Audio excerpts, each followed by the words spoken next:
Selamat sore. Selamat sore Ibu. Sebelumnya perkenalkan, nama saya Tifira Fatia Fitri dari tim HRD dan juga sebagai pewawancara dari perusahaan ini. Dan terima kasih juga sudah datang tepat waktu. Sebelum kita mulai, saya ingin Anda memperkenalkan diri Anda terlebih dahulu, sekalian juga menceritakan pengalaman Anda selama bertugas. Baik Bu, sebelumnya terima kasih atas kesempatan yang Ibu berikan dan juga selamat sore Ibu. Perkenalkan nama saya Fatia. Untuk riwayat singkat tentang saya itu adalah lulusan S1 Tata Boga. Kebetulan saya berkuliah di UMP dan juga saya sudah lulus sekitar 1 tahun yang lalu. Nah, untuk pengalaman saya sendiri selama 1 tahun saya sudah lulus dari kuliah itu, saya sempat bekerja di bidang F&B. Tepatnya itu saya bekerja di salah satu kafe di Padang ini, yaitu Kopi Kita, dan di situ saya berposisi sebagai barista. Cuman beberapa kali juga saya sempat menghandle ke pekerjaan atau job desk dari waiters dan juga job desk dari kasir itu sendiri. Nah, selama ini juga saya juga sempat part time selama kuliah. Tepatnya itu saya part time di salah satu kafe juga Ibu, itu di kafe Pier namanya Bu. Nah, di situ saya sebagai waiters, cuman saya bekerja di sana itu kurang lebih 6 bulan saat saya sedang di semester 6. Pengalamannya bagus ya Nabila, senang berkenalan dengan Nabila. Kemudian sebagaimana yang Nabila sudah ketahui, tujuan dari wawancara ini adalah mengenal Nabila dengan lebih baik, baik dari segi pengalaman, keterampilan, dan juga kepribadian Nabila. Jadi silakan relax dan anggap saja ini sebagai percakapan yang santai. Dan apakah Nabila sudah siap untuk kita memulai show? Baik, sebagaimana yang sudah Nabila bilang tadi, Nabila merupakan lulusan Tata Boga dari UNP. Nah, boleh nggak ceritakan satu target Nabila yang sudah Nabila capai dan juga bagaimana langkah-langkah Nabila untuk mencapai target tersebut? Selama perkuliahan ya Bu? Iya. Okay. Jadi saya sebenarnya punya satu target yang itu tuh sudah saya tetapkan di saat saya masih di SMA dulu. Jadi target saya itu adalah mempunyai relasi yang seluas-luasnya, dimana itu tuh alhamdulillah sudah tercapai karena bagaimana saya merealisasikan target saya itu. Jadi ketika kuliah, khususnya sejak maba, saya itu sudah memutuskan untuk join beberapa organisasi dan juga kepanitiaan.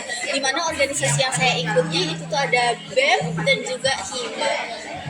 Untuk UKM sendiri saya juga mengikuti UKM di kampus saya, namun itu saya ikut UKM di semester 4 dan manfaat yang saya dapatkan dari saya ikut organisasi-organisasi itu adalah kita jadi punya relasi yang lebih luas karena kebetulan saya adalah salah satu staf di HIMA dan juga BEM, dan karena saya adalah salah satu staf, jadi saya itu bertugas untuk menyuarakan pendapat ataupun yang sekiranya anak-anak ini saya itu ingin sampaikan. Nah, mereka itu bakal menyampaikan itu tuh kepada saya, jadi saya akan mencoba menyampaikan pendapat mereka itu ke atasan saya Bu. Dan itu sebenarnya cukup melatih dan sangat berguna lah untuk saya sendiri, karena manfaat yang saya rasakan memang relasi yang saya bangun itu menjadi sangat luas. Seperti saya juga pernah beberapa kali magang di salah satu kafe juga, itu tuh karena saya itu direkomendasikan oleh pemilik kafe tersebut, karena salah satu pemilik kafe tersebut kebetulan adalah atasan saya waktu saya lagi sedang berorganisasi di BEM. Jadi karena relasi-relasi itulah saya mendapatkan banyak benefit seperti itu. Bagus bagus sekali ya Nabila pengalaman. Kemudian selama Nabila mengikuti kegiatan-kegiatan itu, ada nggak kegiatan yang Nabila ikuti yang mendapatkan aturan tertentu? Dan gimana cara Nabila melakukan agar tetap sesuai dengan aturan?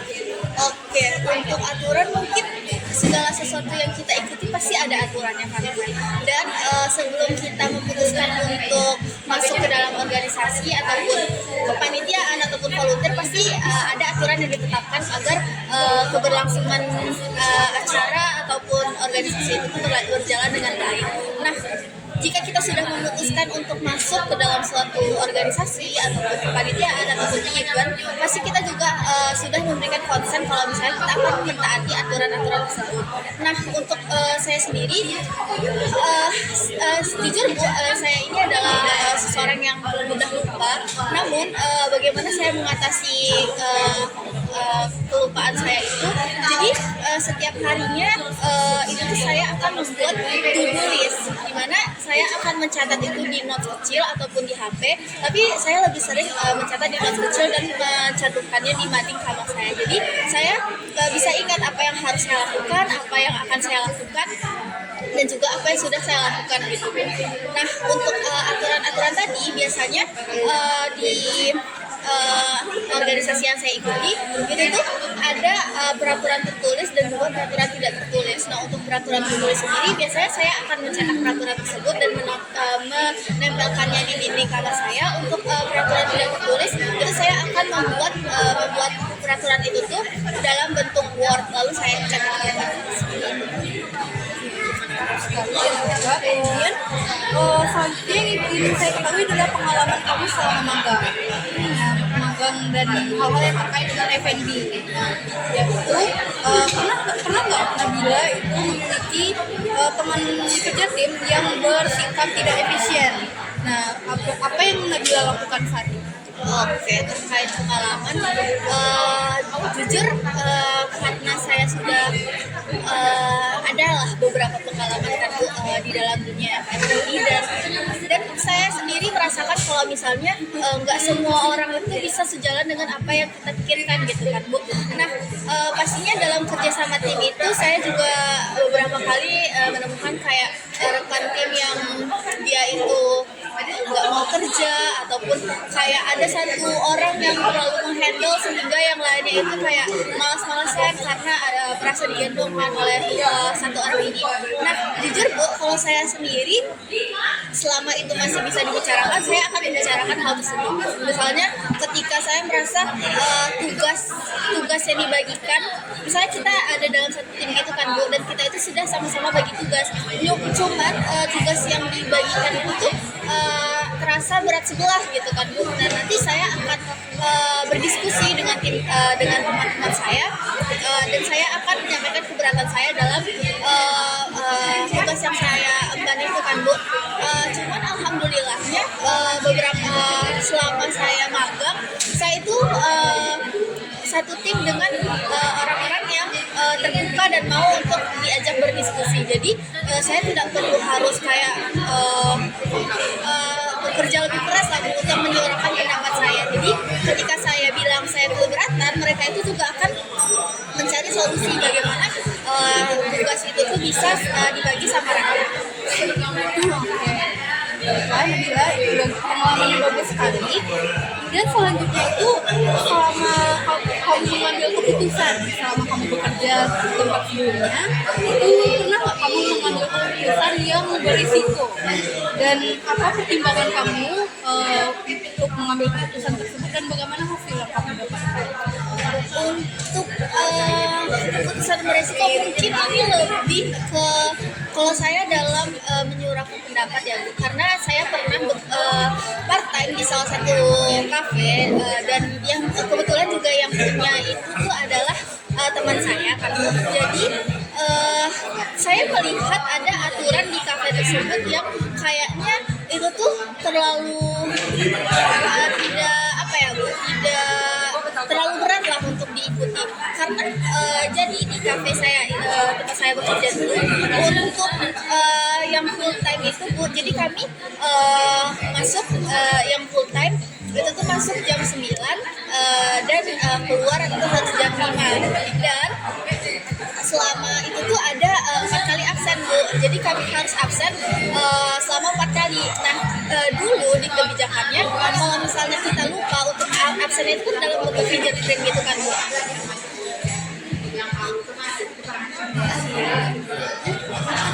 Absennya itu dalam bentuk fingerprint kan, Bu. Jadi kami itu tetap harus fingerprint selama 4 kali, dan namanya juga manusia kan, Bu. Pastinya adalah saatnya kita terlupa karena capek ataupun mungkin kita lagi makan siang terus nggak sempat untuk fingerprint dan kayak gitu, Bu. Nah, di aturan barunya itu tuh mewajibkan semua semua pekerja itu tuh untuk harus absen fingerprint selama sebanyak 4 kali.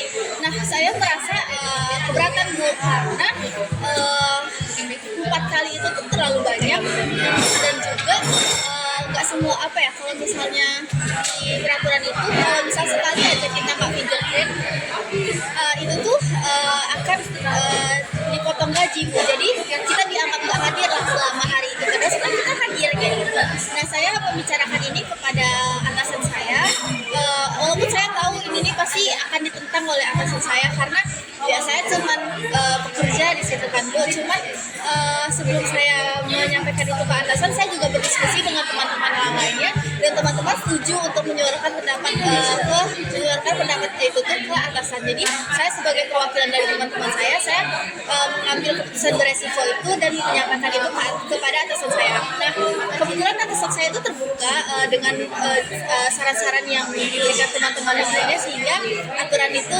tidak diberlakukan. Bagus sekali ya Nabila, kamu berani mengambil risiko untuk mengubah peraturan ini. Selain itu, dalam kamu bekerja sebelumnya, saya juga ingin menanyakan pengalaman kamu lagi. Itu perlukah Nabila menghadapi situasi yang mana hasil kerja Nabila itu tidak sesuai harapan, dan bagaimana cara Nabila itu memperbaikinya?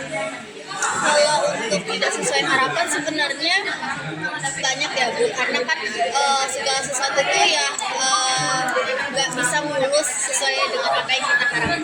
Kalau bagi saya sendiri tentu adalah beberapa kali saya memiliki planning A, cuman ternyata melesat, Bu, nggak sesuai yang saya harapkan, yang saya pikirkan lah. Nah, cuman saya sebagai membuat keputusan, misalkan saya berplan untuk plan A gitu kan, Bu. Tapi saya nggak cuma terpaku sampai satu plan itu aja. Saya juga akan menyiapkan plan cadangan kayak plan B dan plan C jikalau plan A itu tidak terlaksana. Jadi saya tidak terlalu kecewa atau gimana karena saya punya plan cadangan.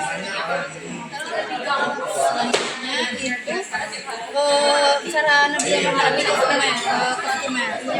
Nah, di sini tuh bagaimana cara Nabila menghadapi dan memberikan respon kepada customer yang memberikan evaluasi pada baik pelayan, baik Nabila sendiri ataupun pada pihak manajemen.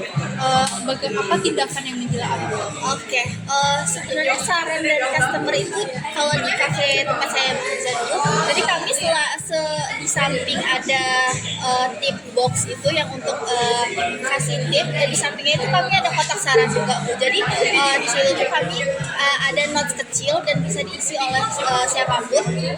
Itu tuh terkait apa saja yang mereka rasakan selama di kafe tersebut. Jadi kalau misalnya banyak dari customer itu juga mereka mengisi saran itu karena kami juga memberikan reward, Bu. Kalau misalkan mereka itu mengisi saran, di mana di samping reward itu tuh ada ada permen, cuman permennya itu tuh berbentuk kayak karakter gitu, Bu. Kayak ada karakter hewan gitu, kayak misalnya ada bebek, ada kucing, ada kelinci. Nah, kebanyakan customer, apalagi customer cewek, karena mereka merasa itu adalah sebuah atau sesuatu yang lucu, mereka akan mengisi saran-saran tadi. Dan kebetulan juga saya yang membaca saran-saran dari mereka, dan kebanyakan dari mereka itu puas dengan pelayanan kami. Cuman kalau misalnya ada customer yang komplain langsung, itu sebenarnya ada, Bu. Ketika waktu itu saat bulan Ramadan, dan mereka itu mengeluh, ada salah satu customer yang mengeluh kalau misalnya makanannya itu lama disajikan. Nah, jadi kami di situ akan memberikan penjelasan dengan baik-baik, karena waktu itu sedang ramai, karena ada banyak orang yang berbuka puasa, dan juga kami memberikan pencerahan lah kepada customer tadi, sehingga customer tersebut menerima, dan sebagai gantinya kami menggratiskan menu tersebut sebagai ucapan permintaan maaf untuk customer tadi. Apakah respon tersebut dilakukan oleh Nabila sendiri atau Nabila serahkan kepada pihak yang lebih berwenang? Oke, terkait customer complaint itu, kalau misalnya saya bisa handle itu sendiri, saya akan menghandle itu sendiri dan membicarakannya dengan tim. Kayak misalnya ada customer yang komplain kalau misalnya es batunya terlalu banyak, ataupun hal-hal yang seperti itu yang masih bisa dihandle oleh barista. Itu saya akan membicarakan itu terhadap teman-teman, dan juga kami akan membuat keputusan apa yang akan kami lakukan. Cuman kalau misalnya udah di luar wewenang saya, atau mungkin masalahnya itu sudah terlalu besar, saya akan membicarakan ini kepada manajer agar kita solusi apa yang bisa dilakukan untuk menangani customer tersebut. Bagus sekali Nabila. Kemudian yang selanjutnya itu tadi Nabila juga sempat bilang bahwa Nabila pernah part time saat semester 6. Iya. Nah, itu bagaimana cara Nabila mengatur waktu antara menyesuaikan antara part time dan juga perkuliahan, dan bagaimana cara Nabila menyusun prioritas? Untuk part time sendiri, kenapa saya ambil part time-nya di semester 6? Karena yang seperti kita ketahui di semester 6 itu sudah tidak ada ya matkul wajib. Jadi itu memudahkan saya untuk mengatur waktu, karena kebetulan saya sudah mengambil maksimal SKS di awal-awal semester, sehingga di semester 6 itu mungkin saya ke kampus ada untuk 1 atau 2 materi seperti itu. Jadi untuk bagaimana saya manajemen waktu, jadi saya akan menentukan skala prioritas terlebih dahulu. Kalau misalnya ini nih ada salah satu tugas yang dia itu urgent dan juga harus dikerjakan saat itu juga, saya akan menentukan itu akan melaksanakan itu di hari itu juga. Cuman kalau misalnya itu tuh tugas itu penting cuman tidak urgent, mungkin saya akan menaruhnya itu di bawahnya lagi untuk saya kerjakan nanti. Berarti Nabila memiliki skala prioritas tersendiri ya? Apakah itu skala prioritasnya tetap atau berubah sesuai dengan situasi? Berubah-ubah tergantung tugas yang diberikan. Kalau misalnya ada tugas yang sebenarnya dia tuh deadline-nya masih lama, tapi mungkin karena itu tuh adalah salah satu proyek yang besar, mungkin saya akan menyicil tugas itu sembari menyelesaikan tugas yang deadline-nya itu sebentar lagi ya. Kemudian juga selama Nabila berkuliah dan juga bekerja, ada tidak pengalaman Nabila untuk menghemat waktu, kemudian biaya, dan bagaimana hasil? Untuk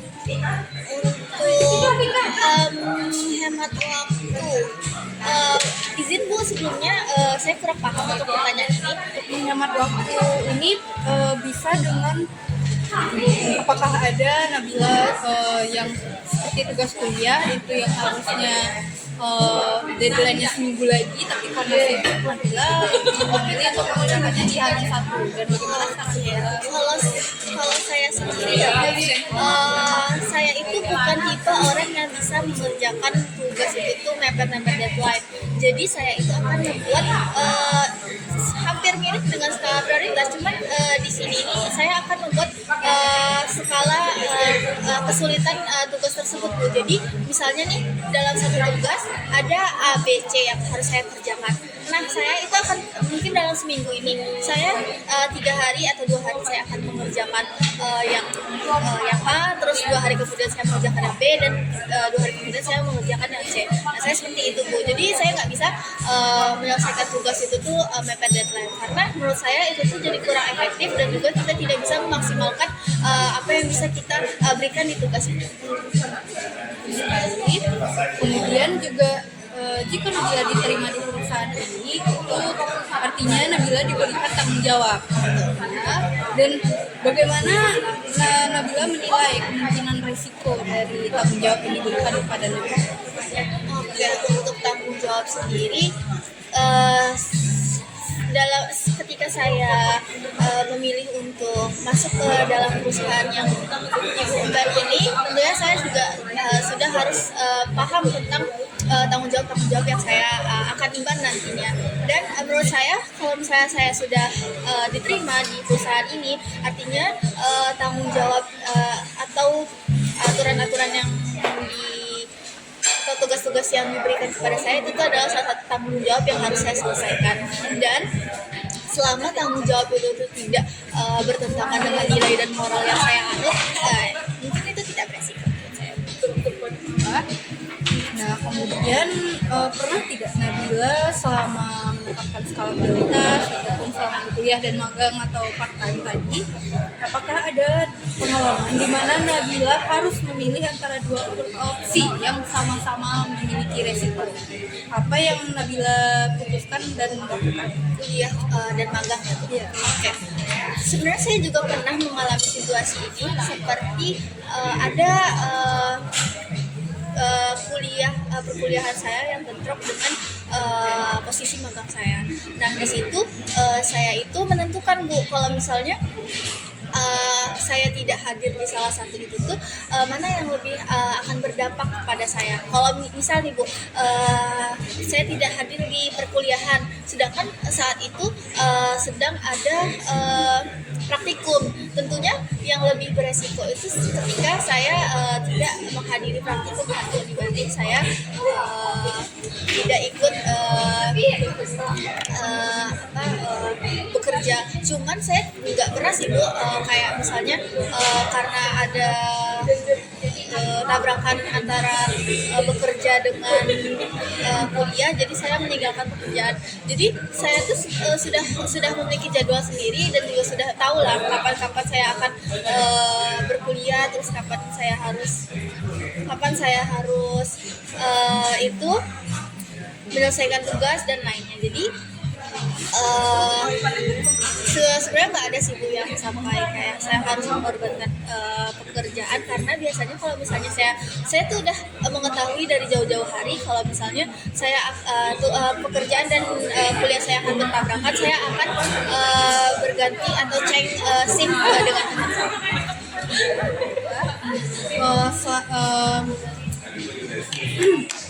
Kemudian bagus sekali Nabila pengalamannya yang sudah dilakukan selama ini. Kemudian juga kita sudah berada di sesi akhir dari wawancara. Kemudian sekarang saya ingin memberikan kesempatan kepada Nabila untuk memberikan pertanyaan jika ada hal yang ingin Nabila ketahui lebih lanjut mengenai posisi ini, budaya kerja, atau proses rekrutmen selanjutnya. Silahkan ditanya. Mungkin saya lebih ke arah proses rekrutmen selanjutnya Bu. Apakah di perusahaan ini cukup sekali interview atau ada sesi interview selanjutnya jika saya lolos ke interview? Nah, di saat ini sesi interview itu dilaksanakan cukup sekali. Nah, itu untuk hasilnya itu akan saya diskusikan dengan tim saya dulu, dan saya akan menghubungi Nabila itu paling lama 3 hari lagi. Baik. Dihubungi lewat email yang sudah saya cantumkan di CV ya. Itu pastikan email dan juga nomor telepon kamu aktif ya. Baik. Nah, ada lagi nih. Mungkin dari saya cukup. Nah, baiklah, wawancara hari ini sudah selesai. Terima kasih atas waktu dan juga jawaban yang Nabila berikan. Saya akan menghubungi Nabila untuk informasi lebih lanjut terkait hasil seleksi. Semoga sukses dan sampai jumpa lagi. Terima kasih Bu. Iya, terima kasih.